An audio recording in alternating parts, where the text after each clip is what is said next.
Thank you so very much for tuning in, everybody. This is a very, very important development in the Durham probe special counsel. Hit subscribe, ladies and gentlemen, and thank you so very much for tuning in. To my super chat already, Tom Pennington, thank you so very much. Greatly, greatly, greatly appreciated, Tom.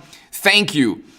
And there was another super chat. I didn't see who the other person was, but thank you so very much. Eric H526 or somebody, if you could let me know who was the super chat before Tom.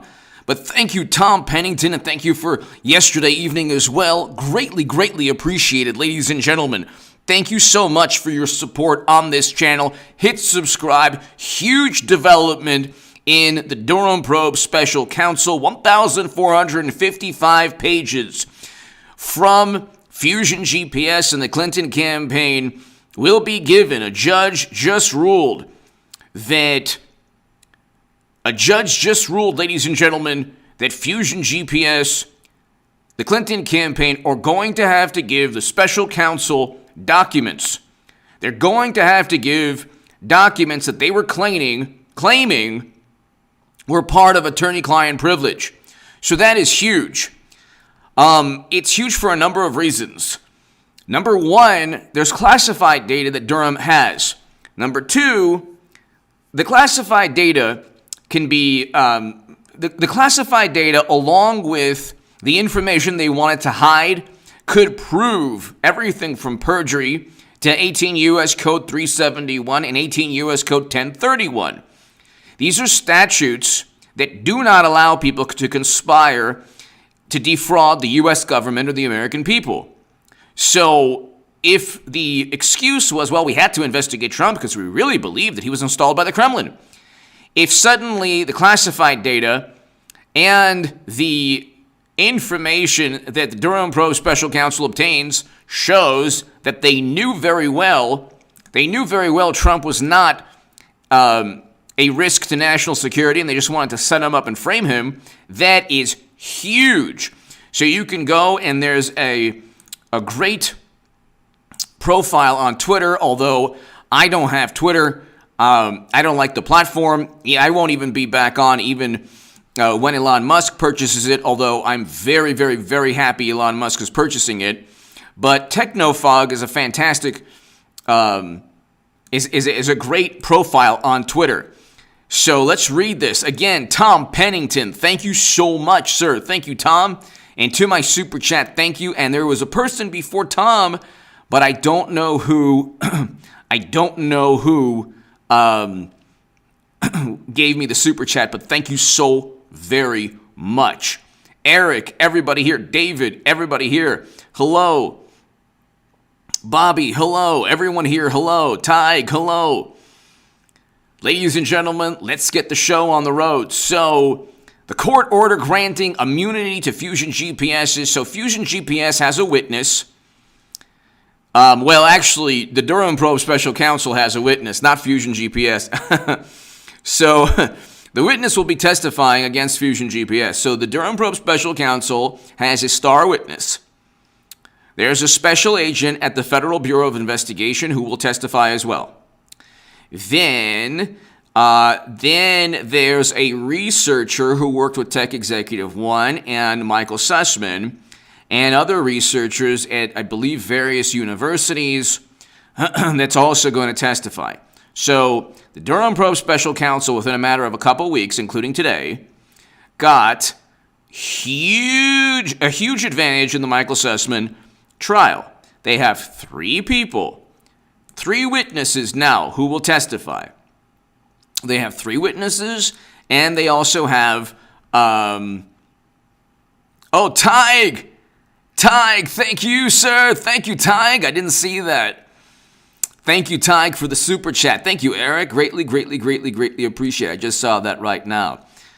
Thank you, David. Tig, thank you so much. Greatly, greatly, greatly appreciated. So, they have three witnesses who are going to testify, and it's not rocket science. It's not rocket science what they're going to say. Basically, the Clinton campaign, Fusion GPS, Michael Sussman, all of these people are going to try to claim that Trump was a big, big risk to national security and they were helping the government out. They're going to claim that they were helping the United States government. The problem was you can't claim in court that you're helping the United States government while at the same time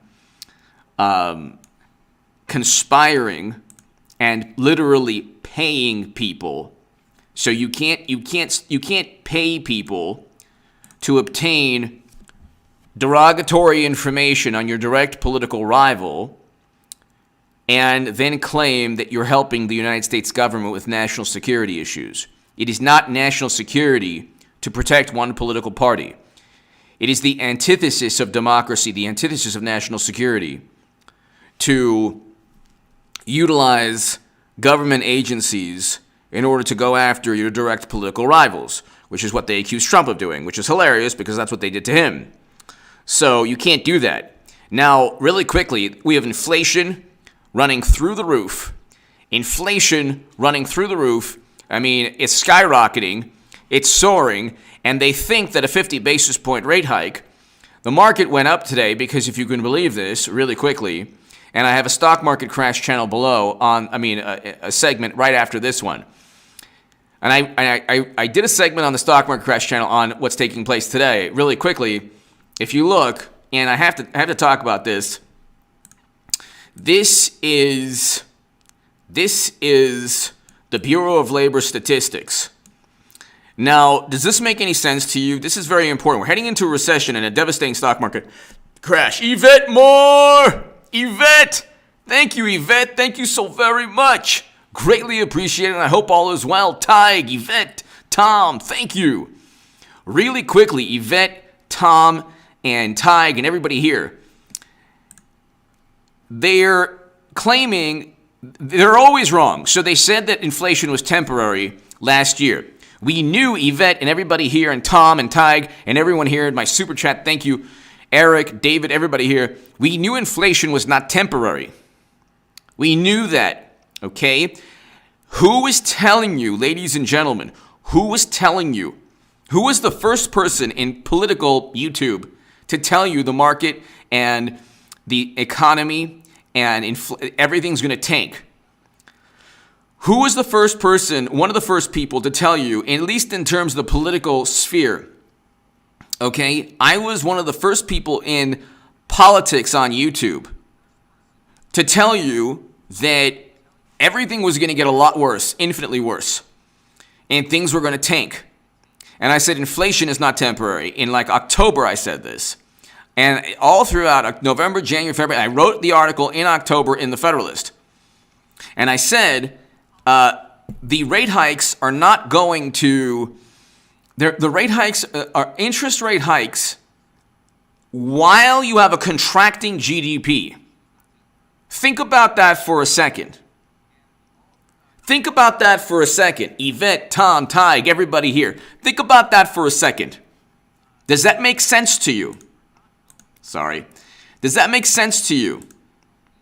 Does this make sense at all? And we'll get back to the Durham Probe Special Counsel. Michigan Grandma, hello. Does that make any sense at all? Now, they say that inflation is 8.5%. Do you think, first of all, these numbers are accurate? Because I can tell you, I don't think they're accurate. Food is 8.8% more expensive. Do you think in the live chat, do you think that food is only 8%, 9% more expensive? It's easily 20 to 30% more expensive at the grocery store. Okay, then food at home, which would mean going to the grocery stores, is it 10%? No, it's a lot more than 10%. Okay? Then meat. Okay, fish and meat. Fish is far more expensive. Meat is far more expensive. Okay? You can look. It says energy 32% more expensive. It was 58% the other month. So does that make any sense to you? I mean, if you're looking at this, do these numbers calculate in a manner that makes sense to you? Okay? Energy, commodities, apparel, new vehicles, used cars and trucks are up 35%. Medical care, how is medical care up 2.7%? Yeah, it's possibly a lot more. I would say a lot more. But shelter, 5%? No. No. Okay? You're looking at something that Yvette, I think we should all stand when HA enters the room each time. No need for that, but I do appreciate that. Yvette, thank you. Thank you, Yvette. Greatly appreciated. Thank you.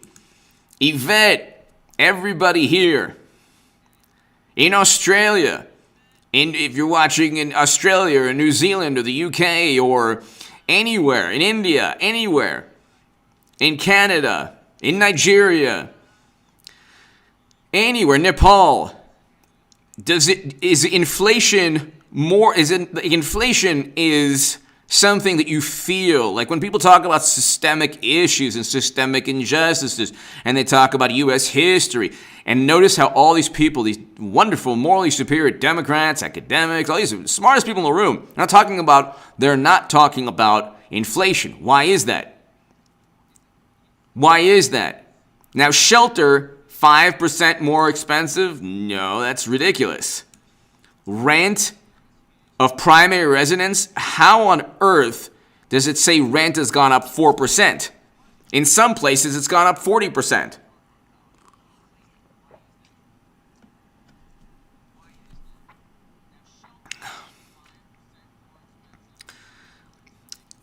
Dana Today, thanks Dana Today, thank you. Nepal, thank you for always watching in Nepal. Thank you. So I just wanted to show everyone this. Airline fares 23%. It's probably more expensive than that. I just want to show everybody this. They're not giving numbers that coincide with people's experiences. Okay? And the reason the market went up, even though there was a flash crash, Citi says a trader error caused Europe's flash crash. Here's how it unfolded. Very interesting. So you had Sweden's index down 8% at one point. Then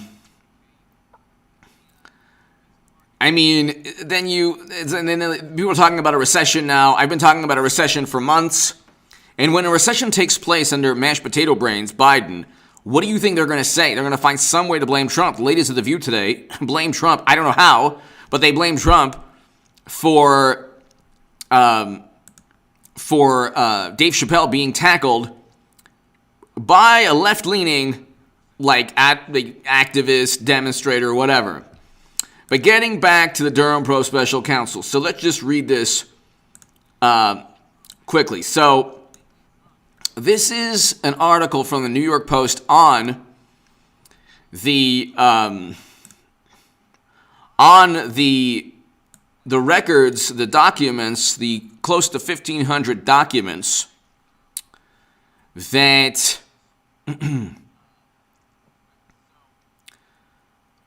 close to 1,800 documents, 1,500 documents that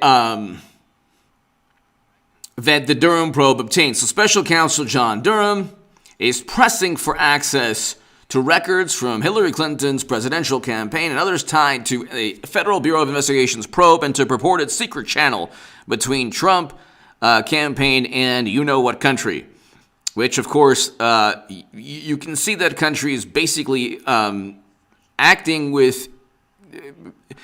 They were never deterred by Democrats, so it's interesting how Democrats have created this myth. But anyway, all sides are scheduled to appear in court for a hearing on defense contention. So today, it came out that what happened was the Sussman team and Fusion GPS and the Clinton campaign lost. Now you have the special counsel. With documents that that they wanted to hide. He's charged with lying about his ties to the campaign when he told the Federal Bureau of Investigation about the since debunked research into suspected cyber communications between Alpha Bank and Trump. In court papers filed last month, Durham said the Democratic National Committee, Hillary for America, the Fusion GPS research company, and the Powerhouse law firm One, where Sussman was formerly a partner, quote, have all withheld or redacted documents and communications that could potentially be used against the defendant. The problem is they can also be used against themselves. I mean, they can also the reason that they're holding back these documents is not to help Sussman. It's to help themselves. Herschel! I pray Odin did well today. Me too. I was thinking about him today. I hope he did. I don't know what endeavor, but I wish him only the best. And he was very, very kind. Herschel, you're a great person. Thank you, Herschel. Very kind of you, and I agree with you. I hope he did well. Herschel Ballard, thank you. Very, very kind of you. Yes, I hope so as well. Excellent, excellent thoughts. Herschel Ballard, thank you. Thank you. So this is really important, ladies and gentlemen. In fact, only 1,455 documents withheld. Only 1,455 documents withheld by Fusion. Only 18 emails and attachments involved an attorney. Of the 1,455, only 18 had information involving anything that could be seen as attorney-client privilege. Okay?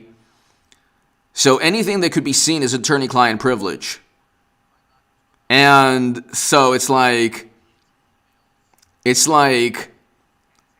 what are they doing? Who are they fooling here? Does this make any sense to you? Like,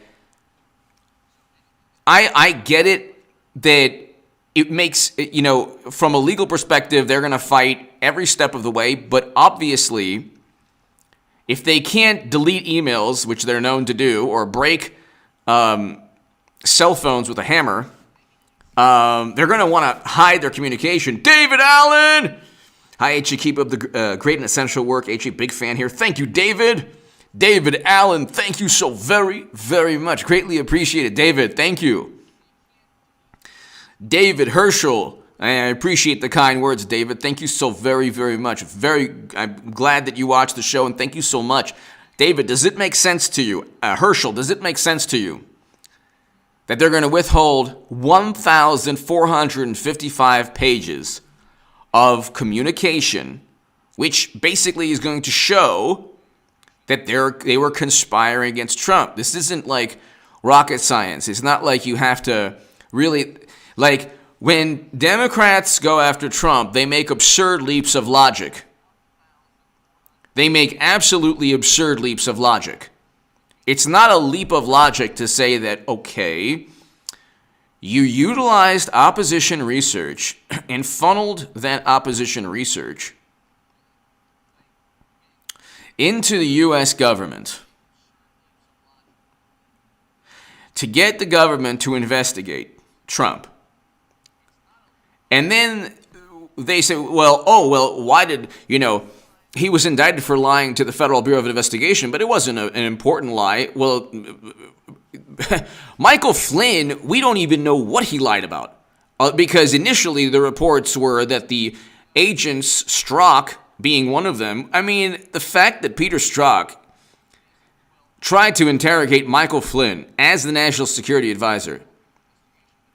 Don't get me started. That was, if in that moment, hindsight's 2020, okay? Hindsight is 2020, okay? So I can't fault Trump, but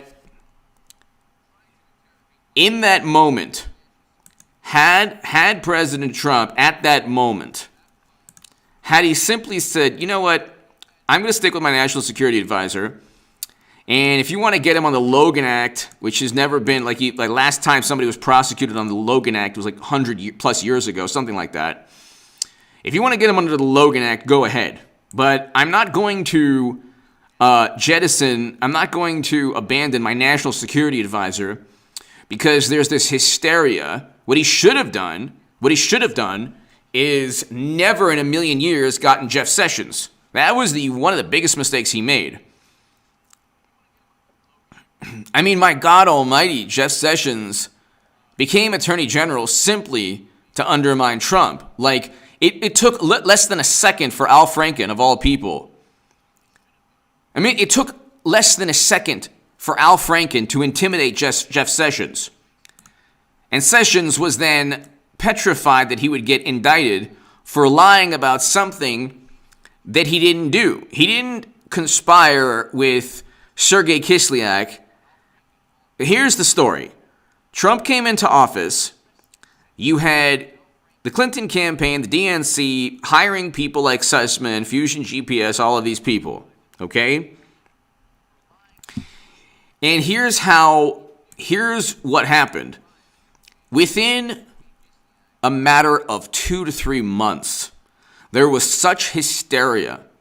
There was such Red Scare hysteria because the entire system collapsed for a moment. The system is designed to make sure that Trump doesn't win. Ed from Queens! Ed, thank you! Great to see you, strong man of the net. Why was the market up? We'll continue. Ed, the market was up. Thank you so very, very much. The market was up because they believe, wrongly, and in the most absurd manner, they believe, Ed, if you could believe this, that the interest rate hike, so the 50 basis point interest rate hike, they actually believe, not only, check this out, they believe that inflation will go back to 2019 levels. They're out of their mind. They're out of their minds. They are out of their minds. It's not going to go back to 2019 levels. Okay? There are people out there who study the market. They say that you could raise interest rates to 3% or 3.5%. It still wouldn't. It would maybe make it maybe make a difference in the long run. But if you're looking, Ed, at the short-term pop, they in the market, the market technically believes that the interest rate increase will not slow the economy next quarter, which would officially bring us a recession. So if you have 2 consecutive negative quarters, quarters of negative GDP, if you have 2 quarters of negative GDP, you're in a recession. Okay. Does this make any sense to you? First of all, thank you, Ed, and everybody here. Because Peter Schiff is basically like, this thing's going to end. Yvette, thank you. Yvette, thank you so very much, Yvette. Very kind of you. I hope all is well, Yvette. Thank you so much for being here, and have a wonderful day. Thank you, Yvette. Thank you so much. Ed, what's taking place is the following. Here, we can go to this right here. Recession is a real possibility. Recession is a possibility. The Fed just raised the odds of recession. Some economists say a recession is inevitable. We're going to have a recession. It's 2 quarters of negative growth. If the GDP is contracting and they're raising interest rates, so Ed from Queens, everybody here, does it make sense to you? It is the most counterproductive thing you could ever do, but we're forced to be in this situation because they pumped $10 trillion into an economy to replicate an economy. They can't, what they did was they ended economic activity in the most hysterical and apoplectic manner, devoid of any reason or logic. These people were like maniacs, and they did so for your benefit and your health and your everything. And these are the smartest people in the room. They single-handedly caused an economic collapse. What we are experiencing the repercussions of what happened 2 years ago because of the choices we made as a society, and the choices were predicated upon what liberal Democrats and a consensus they fabricated pushed us towards. The consensus that said we needed to end economic activity had a political component, which was to kick Trump out of office. This is not difficult to understand. To think that there was no political, motive in ending economic activity, I mean, you have to be a fool. So when Trump wanted to open things up, they said, no, it's too soon, it's too soon. They kept saying it was too soon. And Ed from Queens, everybody here, what they don't realize, what they didn't realize back then, and what maybe they didn't care, is that they thought they could pump $10 trillion into the economy, and we would eventually, once the economy was allowed to function, resume to where things were in 2019. Okay? The problem, however, is that you can't do that. You can't do that. And the market, there hasn't been once there's, unfortunately, and I don't want this to happen, but it's almost certainly, I don't know what the catalyst will be, but we have a derivatives nightmare. We have derivatives that tanked a hedge fund, Archegos. How many more smaller hedge funds are there like Archegos? How many more smaller hedge funds? I mean, look, you can look, ladies and gentlemen. Ed from Queens, everybody here. Check this out.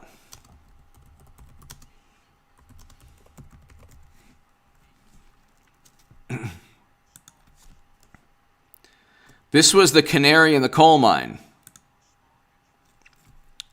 Okay?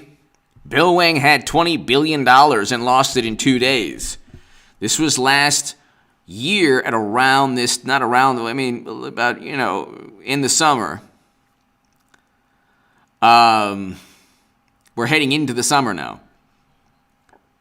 He lost $2 billion in 2 days. 20 billion. And investment banks lost 10 to 12 billion in a matter of weeks. Mind you, Ed and everybody here, this was a smaller hedge fund. The whole thing's going to tank. The whole thing is going to tank. The volatility, look, corporate profits increased because the government pumped $10 trillion into the economy. And we had inflation. And so you combine both things, and corporate profits, and consumers were desperate to actually live their lives, so they were willing to pay a little bit more because they had money from the government, because the government took their jobs away and said, you can't work, it's for your benefit. And the people who were pushing all of this were wonderful, highly educated liberal Democrats. It was a choice. They didn't have to do this. The notion that they had to do this is disingenuous and false. And what took place was you had moral hazard that was created. The moral hazard being stocks went up because the valuations started going through the roof when corporate profits increased dramatically, and the belief that once the economy was allowed to function again, then we could resume back to record-breaking growth. The problem, however, is we destroyed supply chains. We obliterated supply and demand projections in industries that rely on these projections, like commodity industries like oil and gas. Let's look at what Peter Schiff says. So, Peter Schiff.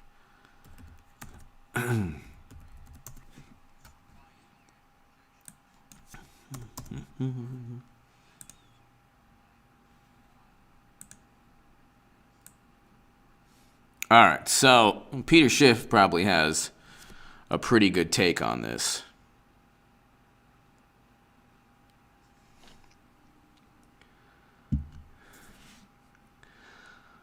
Mile high at 5280. Ed from Denver, the central banks. Hello, Ed. The central banks and the feds are, yes. The whole system is going to calm down. I agree. Buckle up. Things will get tough. I agree. Mile high, Ed. Thank you so very much. I agree with you. I agree with everything you said. I agree with everything you said. It's going to get bad. Real bad. Mile high. It'll get real bad, unfortunately. But this is what happens when the adults in the room are in charge. So Peter Schiff, let's see what he says about this.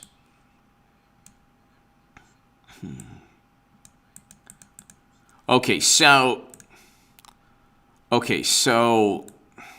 Mile High Ed from Queens, I agree with you. Powell admitted families living paycheck to paycheck can't afford the price increase caused by inflation. Yet Powell is not promising any relief, but simply to eventually slow the annual rate of inflation back to 2%. Are they out of their minds? Does anyone here think that inflation is going to go down from 9% to 2%? Does anyone in the chat think that's going to happen? Let me know.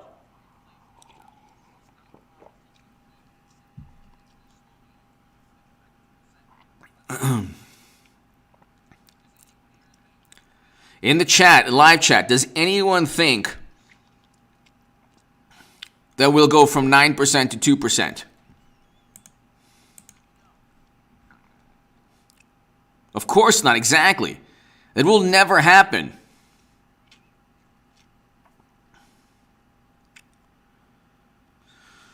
That will never happen.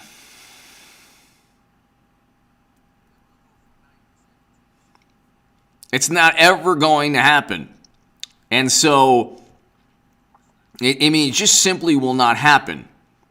And that is so bizarre. It is so bizarre to think that our economic decisions are being made by people. This is why they say, well, experts, you need to trust them. No, you don't when they lack basic logic. Here's the problem with experts.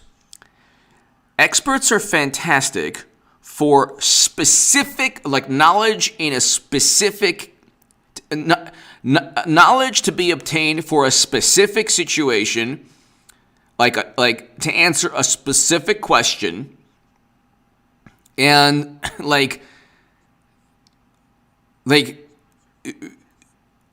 not to prognosticate or to try to reverse or erase history.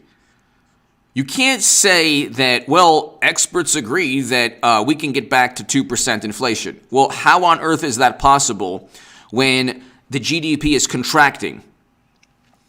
How is that possible when you have a contracting GDP and you have increased interest? So because they flooded the system with $10 trillion in fiscal and monetary stimulus, trying to compensate for their completely maniacal decision to end all economic activity.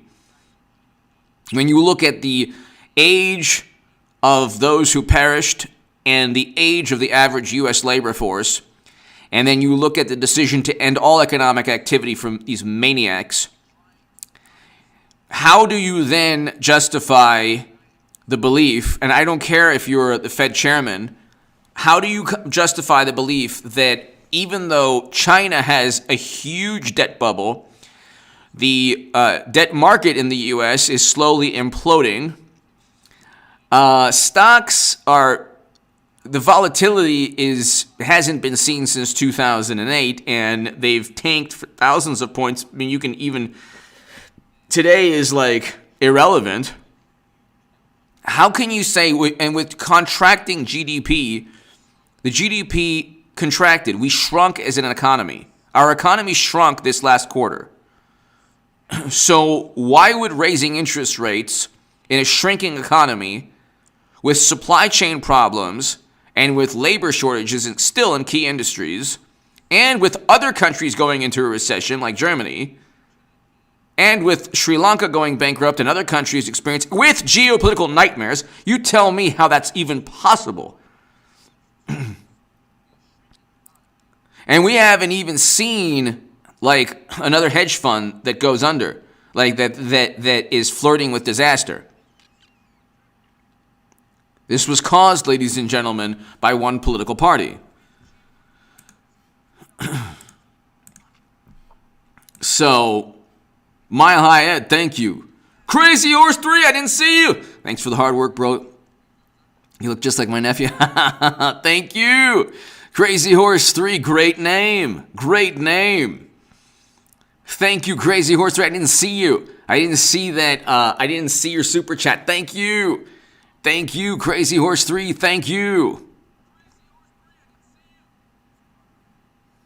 Thank you so much. I didn't see. I apologize.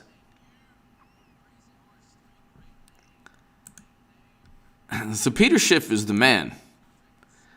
And I said, well, you always predicting. Yeah, but you know what, though? I mean, he's 100% right about what's been taking place. Why is the Fed raising interest rates so slowly? If they think a 2.5% Fed funds rate is appropriate, why not just move the rate to that level right now? Well, it would tank the economy. If rates are too low, well, the economy's already tanked, but tanking.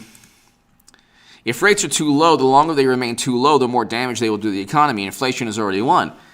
Yeah, but this is a little bit where I agree with him, but we are caught between a rock and a hard place because Democrats caused all of this. They caused all of this. And also, like, you have to understand also, the people who pontificate, like the activists, the morally superior, wonderful activists who talk about systemic injustices and all these things, they're not talking about inflation. And they keep talking about history and systemic injustices, and it's like, well, okay, you realize that if you're talking about communities that suffer from poverty or crime or homelessness or a breakdown in, a community, you realize that inflation is going to exacerbate all of these problems. So if Democrats cause this inflation, they are then harming the same people they claim to defend. But see, this is lost upon activists and moralists and people who preach these sermons on Twitter.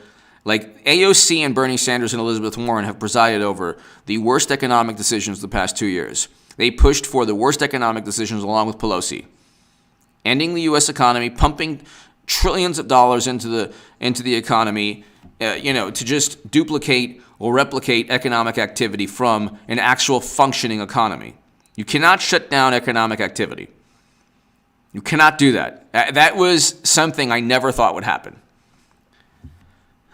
I never thought people would get to that point. I just never thought people would get to that point. I never thought, but that's what happens when you have hysteria. You have this hysteria, and people were so easily frightened. They're so easily frightened. This would never have happened any time before the past couple of years. Even before 2016. 2016, like I said, we went in, we crossed the Rubicon of normality into, this dystopian digital nightmare called Twitter, and, you had all of media. This is like traditional media's last stand.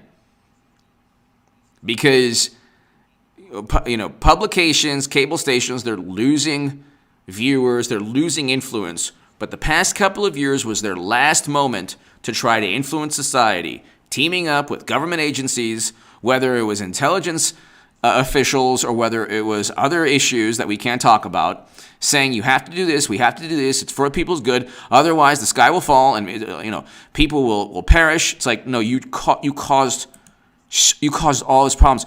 We're going into a recession. I would love to see how they blame Trump for the recession they caused. And then they say, marginalized communities.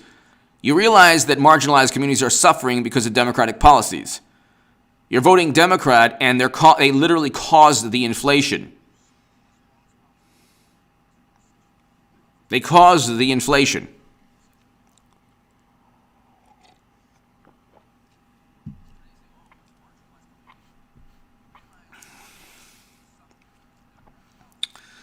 Then you have Powell continues to talk about the U.S. economy being strong, completely ignoring the 1.4% decline in GDP. Well, and that's the thing. How do you say that the economy is strong? How is that possible? How is that possible? How can you say that the economy is strong when you are contracting, when your economy is shrinking? Like 2 years after they pushed to end the U.S. economy, we're now shrinking with runaway inflation. So like everything they said, the opposite took place. Powell continues to talk about U.S. economy being strong, completely ignoring the 1.4% decline in Q1, which will likely be revised to an even greater decline due to higher than expected trade deficit reported today. That's right. Huge trade deficit. Huge trade deficit.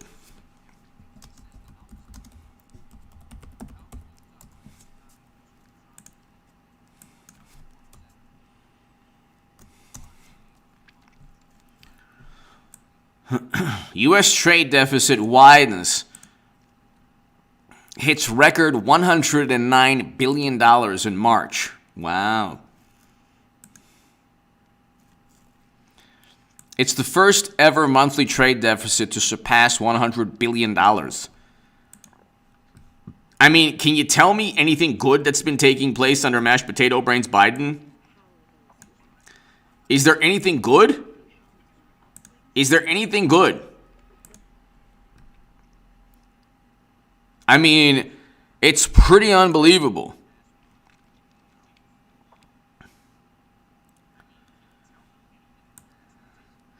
The U.S. trade deficit hit a record of $109.8 billion in March as import purchases spiked. The Commerce Department announced Wednesday. March was the first time in U.S. history that a monthly deficit surpassed $100 billion. The trade deficit refers to the gap between how much America purchases from other countries versus what it sells abroad. March also saw a record-setting increase in imports as companies seek to restore stockpiles following recent supply chain chaos.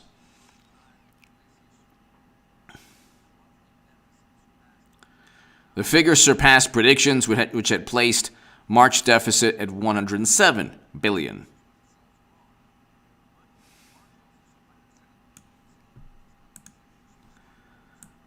The rising deficits have consistently cut away from America's gross domestic product, slicing it by 3.2% in the first quarter. GDP finished the quarter down 1.4%. So we have another quarter going into a recession. So the market went up today. Why? Because the belief is that the belief is that reading stuff. The belief is that you have a trade deficit that reached a record of $109 billion. Lou Maldonado! Truth HA. Thank you, Lou. Thank you very much, Lou Maldonado. Thank you. The trade deficit hits $109 billion. And, thank you, Lou. Trade deficit hits $109 billion. They want to slow down the economy. They want to slow down a contracting economy. So this is an interesting question also. We have inflation in a contracting economy, which makes sense Because there's two types of inflation. You got inflation from an economy that keeps soaring.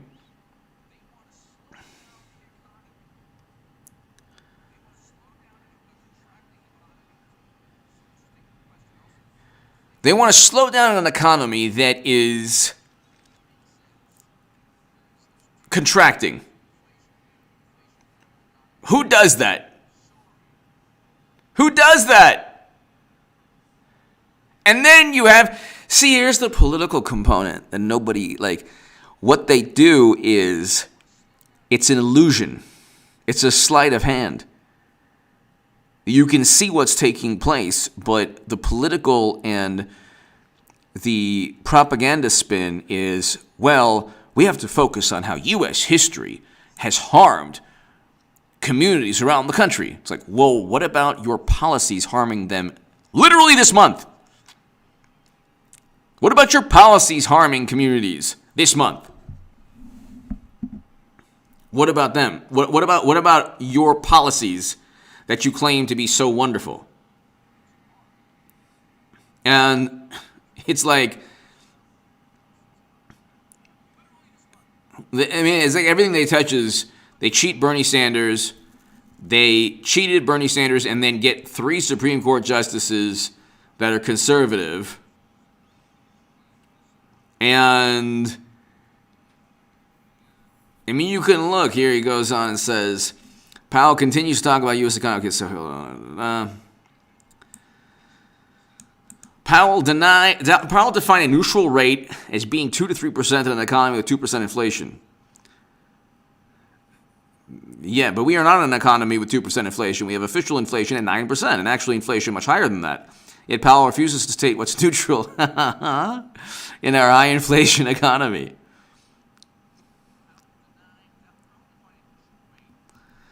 Today, Biden bragged about cutting the budget deficit, but our economy is contracting. Cutting the budget deficit he inherited from Trump, he compared the $2.8 trillion 2021 deficit to the $3.1 trillion. Yeah, but the $3.1 trillion deficit in 2020 was entirely Democrats ending economic activities in their state and just printing out stimulus checks. But the 10% decline relative to 2020 is irrelevant. 2021 post-deficit is almost triple the $98 billion. Wow.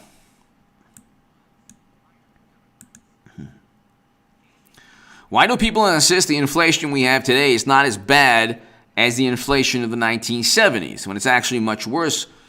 It's actually much worse when measured using the same CPI. Wow. Worse still is that we have much more debt. Wow. So this inflation might do far more collateral damage to the economy. Wow. Wow.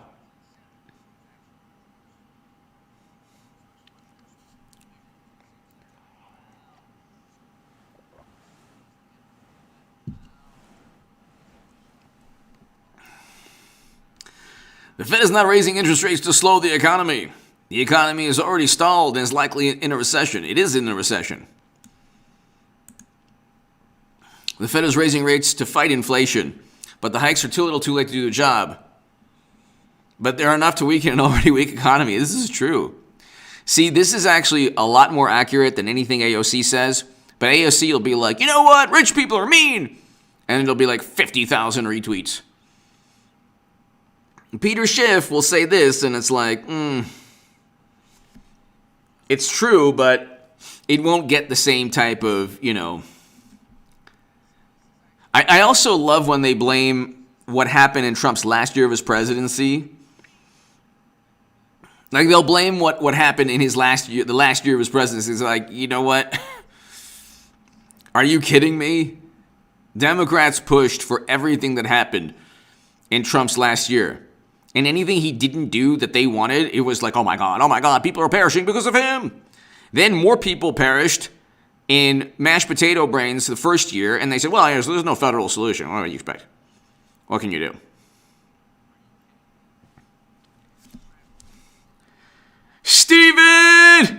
Stephen Paisley, thank you. HA, thanks for helping me wake up almost 7 years ago. Wow. When the party of free speech started going after free speech, that was it. Stephen, thank you so very much. Greatly appreciated, Stephen, for watching this channel for so long. Thank you so very, very much. Yeah, I think my first segment was like October or November, late October, Stephen, of 2015. This is late October of 2015.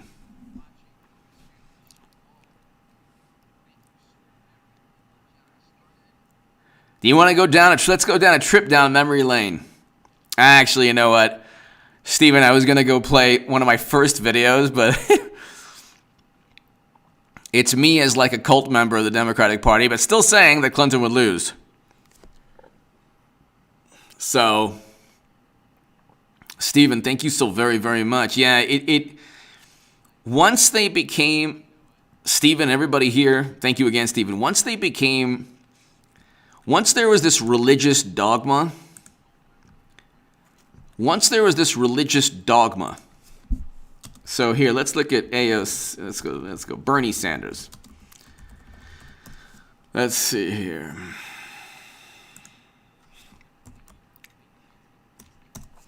Here's like part of the racket. You want to know, I mean, Bernie's a good human being, but you want to know what kind of racket this man is. We have strange priorities in the Senate. We can't extend the child tax credit. You spent $10 trillion and inflation is putting people in poverty who were not in poverty. The inflation that Bernie and AOC and Elizabeth Warren and Nancy Pelosi literally caused by pushing to end the U.S. economy and by pushing to enact policies that made it more difficult for oil and gas companies to operate, which within their lawsuits, there's 14 states suing the administration of mashed potato brains. There's 14 states, including Oil and Gas Association, Stephen and everybody here. And they're saying within the lawsuits, the policies of this administration are causing record highs in gas prices and fossil fuels. As Biden, turns his back on yet another promise the left has for America, which is to combat climate change, which they're now pumping strategic oil reserves into the economy because they tried to decarbonize the economy immediately after they shut down economic activity. We can't take on climate change. We can't deal with the crisis. And this man is causing, with his policies, his economic policies, the economic injustices he's claiming to fight against. Notice how Bernie Sanders, where is his discussion on inflation? Where is the contracting GDP? If Mr. Bezos wants to go to the moon, okay, if he wants to go to Mars, wants to go to Saturn, that's his right. But he does not have the right to ask the taxpayers of this country for $10 billion to make his trip to outer space. Outer space. Thanks, Elizabeth Warren, by the way, for saying that a woman couldn't win the presidency. Of course, I never said that, but whatever. All the Michigas I gotta hear, whatever. Nothing about inflation, Bernie, huh? Nothing about supply chain breakdowns because your political party, the Democratic Party, because he's a Democrat, but he is the Democrat that funnels left-leaning voters back into the Democratic Party so they don't become H.A. Goodman. Which is one knock on me from somebody on the left on Twitter. I don't have Twitter. But this person said, the Democrats should finally accept Bernie as the nominee, instead of, thinking, I don't even know, if you don't want to become H.A. Goodman, it's like, no, you do. You definitely do want to, if you want to have, less stress in your life and actually enjoy, an economy that functions and grows. With Trump, we had a record-breaking economy. And we had foreign policy achievements that President Obama did not achieve, and certainly mashed potato brains Biden hasn't achieved anything. He did maybe one thing good in a year and a half, going on 2 years. Bernard Sanders, definitely don't talk about inflation.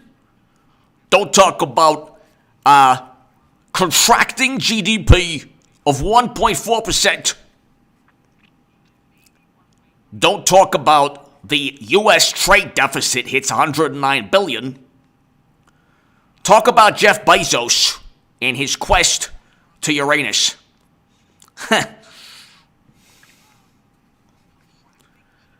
If you want to go to Uranus, that's your right, but you have no right to taxpayer dollars for it.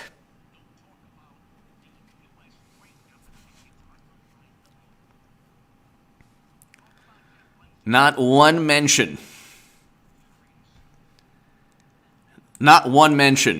of inflation or GDP or supply chain breakdowns or stock market or derivatives nightmares. Not one mention.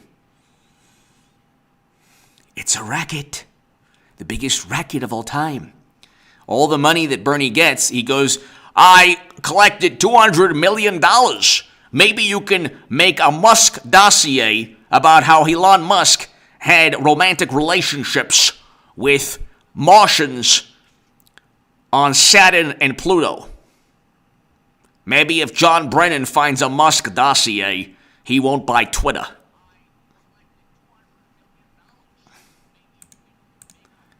I mean, you couldn't find somebody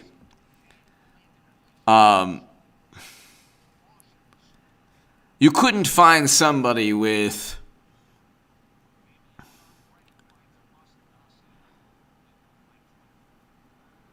you couldn't find somebody with like a better racket.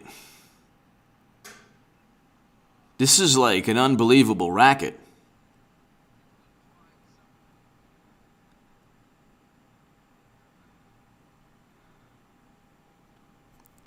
It's an unbelievable racket. It's basically like somebody crashing your car and saying, we have to find a way to drive better. It's like, you just totaled my car, man. Are you serious? Are you even serious now? I have no more car. Like they're getting out of the car they totaled, giving you lessons on how to drive.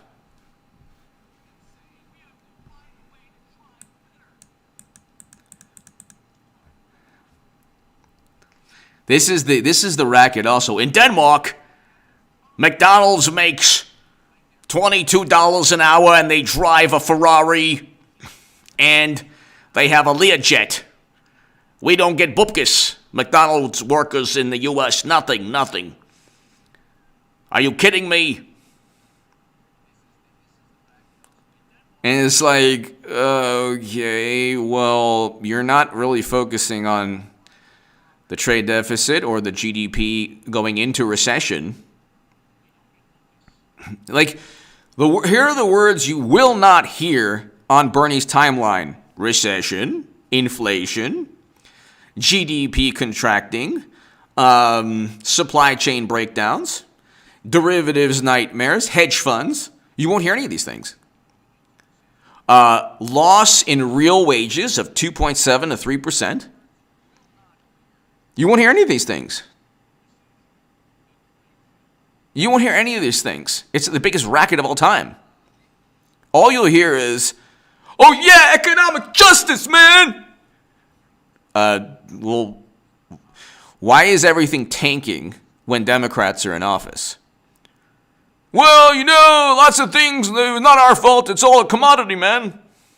It's a commodity. You can't control prices, Like, nobody...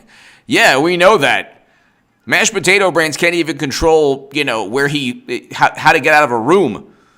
He doesn't even know what's going on. But the point is, maybe you shouldn't have ended economic activity, focused on infrastructure. It's the biggest racket of all time. Here we go. Let's see. It's like, as the sky is falling, as they've tanked the actual economy, they're talking about how we should focus on a better economy. Okay, they don't even have the votes to codify, whatever. Let's see. Recession. You can't even get Bernie Sanders. If you type in Bernie Sanders recession, check it out. You will not even get a Lou Maldonado. Thank you, Lou. Thank you, Lou Maldonado. Thank you. Thank you, sir. Have a great evening, Lou. Thank you. You will not even get a quote. Do you understand? You can't even get a quote on Bernie Sanders recession.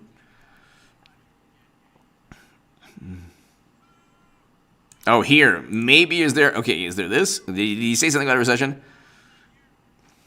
Oh, it was 2 years ago when Trump was... the only time he talked about a recession was Trump. Oh, my God, that's so funny. This is hilarious. Bernie, are we heading into a recession? I don't know. Who's in the Oval Office? Is it a Democrat or a Republican? It's a Democrat. It's mashed potato brain. So then it's not, I don't even know what a recession is. All I know is that the workers in Norway in McDonald's are making $58 an hour, and that's what's really all about. This is all about. What about the recession we're going into now, where everyone's going to suffer, including the communities you claim to care about? Yeah, exactly.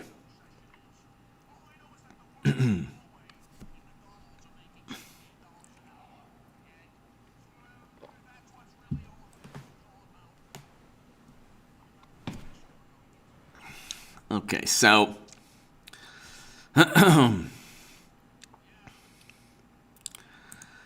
my God. Type in Bernie Sanders recession, you'll get bupkis. You will get nada, nothing. You will get absolutely nothing. Unbelievable. This is hilarious. This is so hilarious.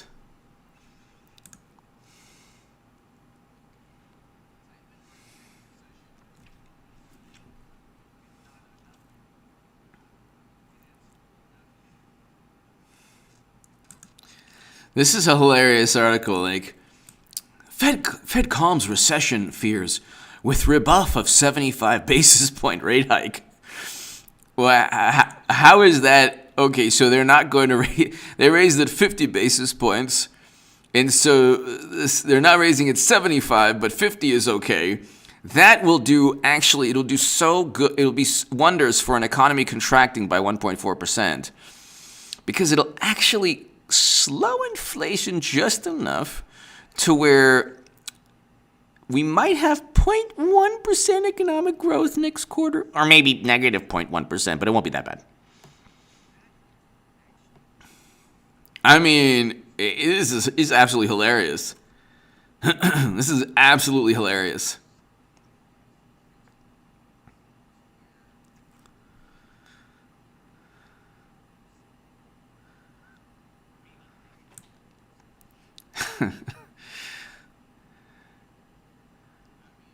It's unbelievable.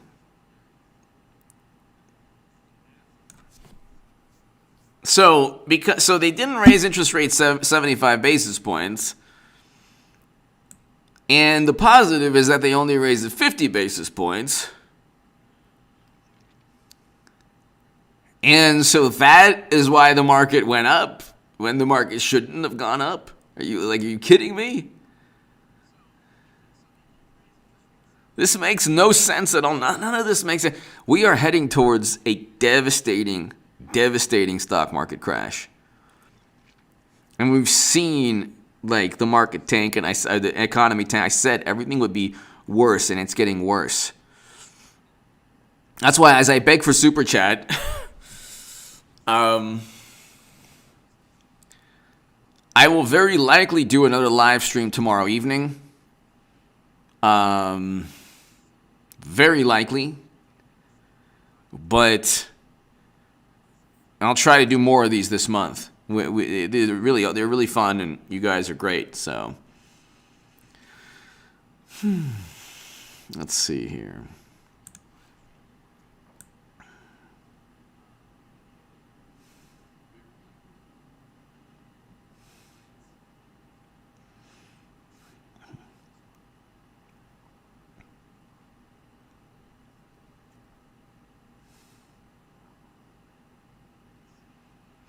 Collectively, the steps mark the most aggressive tightening of monetary policy in decades as the Fed races to catch up with inflation, which, by the way, a 40-year high in March, which, by the way, they said wasn't an issue.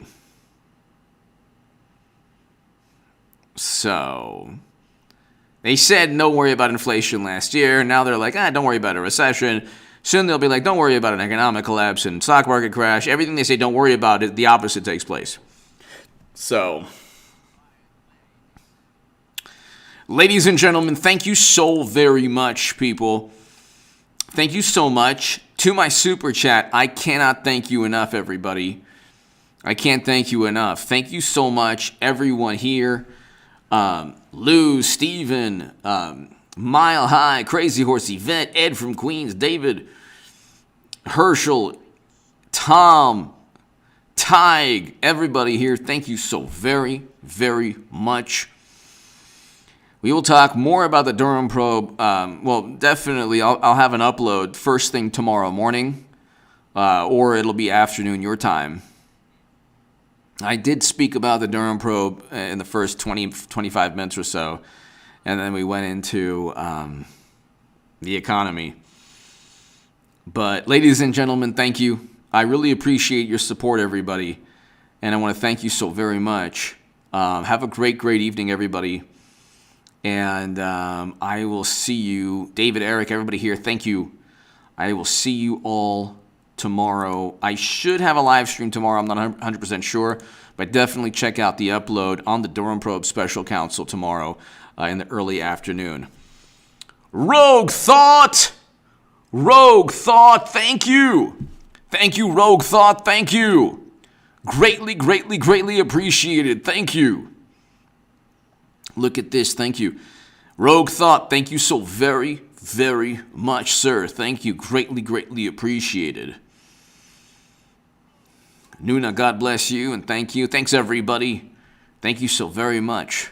Reese, thank you. Thanks, everybody.